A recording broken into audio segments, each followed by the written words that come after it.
Hey, you know what would make your customer service help desk way better? Dumping it and then switching to Intercom. But you're not quite ready to make that change. We get it. That's why Finn, the world's leading AI customer service agent, is now available on every help desk. Finn can instantly resolve up to 80% of your tickets, which makes your customers happier and gets you off the customer service rep hiring treadmill. Finn by Intercom, the leading customer service AI agent, now available on every help desk. Bonjour, ici Patrick Pierrat, éditeur d'InfoBref. Voici l'essentiel des nouvelles en ce jeudi 23 janvier. François Legault propose une politique protectionniste pour répliquer aux tarifs de Trump.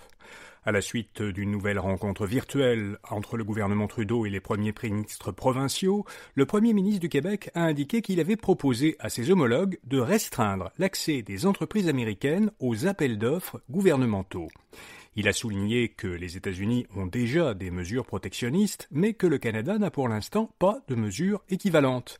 Legault n'appelle pas pour l'instant au boycottage des produits américains, mais il soutient que si des tarifs douaniers entrent en vigueur, il sera encore plus important de consommer des produits québécois. De son côté, Paul Saint-Pierre Plamondon donne raison à Trump sur la gestion de la frontière. Le chef du Parti québécois soutient que le Canada et le Québec sont de mauvais voisins pour les États-Unis.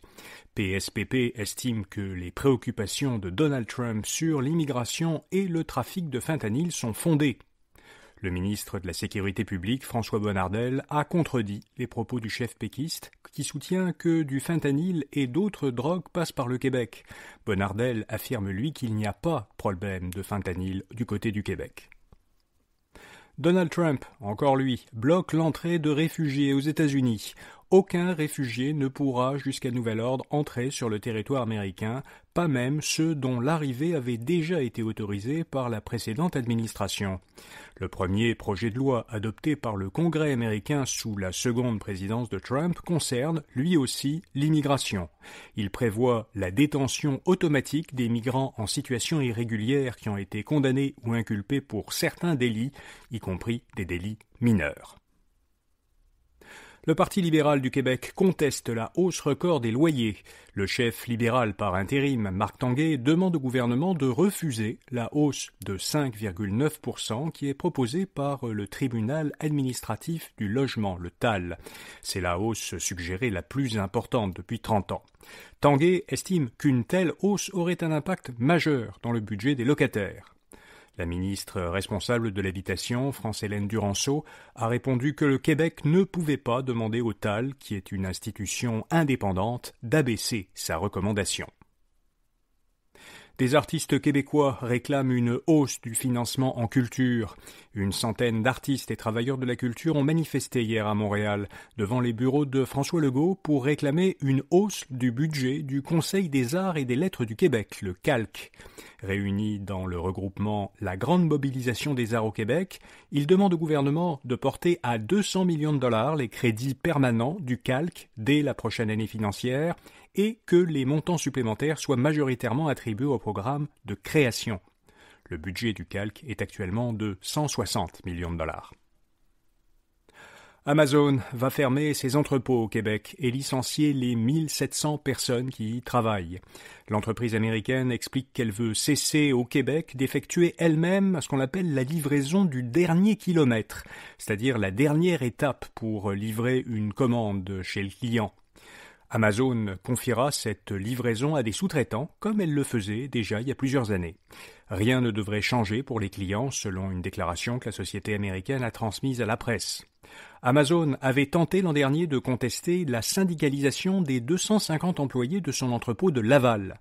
L'entreprise a toutefois indiqué à Radio-Canada qu'il n'y aurait aucun lien entre la création d'un syndicat dans cette usine et sa décision de quitter le Québec. Novacap obtient 1,4 milliard de dollars pour un nouveau fonds d'investissement. Ce sera le premier fonds de la firme d'investissement privé de Brossard qui sera consacré à l'investissement dans l'infrastructure numérique. Il va investir dans des sociétés nord-américaines qui exploitent des actifs physiques, comme des centres de données, et qui fournissent des services de connectivité et d'accès aux données. Les chefs d'entreprise sont plus confiants que l'an dernier. Selon un sondage de la firme comptable PricewaterhouseCoopers, PwC, 55% des dirigeants de grandes entreprises canadiennes s'attendaient en octobre à ce que la croissance économique mondiale s'améliore cette année. Un an auparavant, seulement 31% des dirigeants canadiens s'attendaient à une amélioration en 2024. Concernant la situation au pays maintenant, 42% des dirigeants canadiens s'attendaient en octobre à une croissance de l'économie canadienne cette année, contre 25% seulement lors du précédent sondage fin 2023. Le port de Québec aura une nouvelle PDG. L'avocate en droit des affaires Olga Farman va succéder à Mario Girard, qui dirige l'administration portuaire depuis 14 ans. Farman entrera en fonction le 1er février. Jusqu'à tout récemment, elle était présidente du conseil d'administration du port et associée directrice du bureau de Québec du cabinet Norton Rose Fulbright Canada. Elle a également siégé sur plusieurs conseils d'administration, dont ceux de la Caisse de dépôt et de Beneva Assurance. Et puis, après avoir battu un nouveau record en nombre d'abonnés, Netflix augmente ses prix. Le géant de la diffusion en continu a franchi le seuil de 300 millions d'abonnés dans le monde au 4e trimestre l'an dernier. Ces abonnés devront payer plus cher. Au Canada, les prix mensuels augmentent de 3 $ pour le forfait Premium, qui monte à 24 $, 2,50 $ pour le forfait standard sans publicité qui monte à 19 $ et 2 $ pour le forfait standard avec publicité dont le prix monte à 8 $ par mois. Voilà, vous savez l'essentiel. Si vous aimez ce bulletin de nouvelles quotidien InfoBref, eh bien donnez-moi donc un petit coup de pouce. Faites-le connaître à vos collègues et à vos amis, mentionnez-le dans une publication dans les médias sociaux, ou bien donnez une bonne note à notre balado dans Apple Podcast, Spotify ou la plateforme sur laquelle vous nous écoutez. Si vous avez plutôt une critique à faire, eh bien je préfère que vous m'écriviez alors en privé à patrick@infobref.com. Merci d'avance. Bonne journée et à demain matin. Hey, you know what would make your customer service help desk way better? Dumping it and then switching to Intercom. But you're not quite ready to make that change. We get it. That's why Finn, the world's leading AI customer service agent, is now available on every help desk. Finn can instantly resolve up to 80% of your tickets, which makes your customers happier and gets you off the customer service rep hiring treadmill.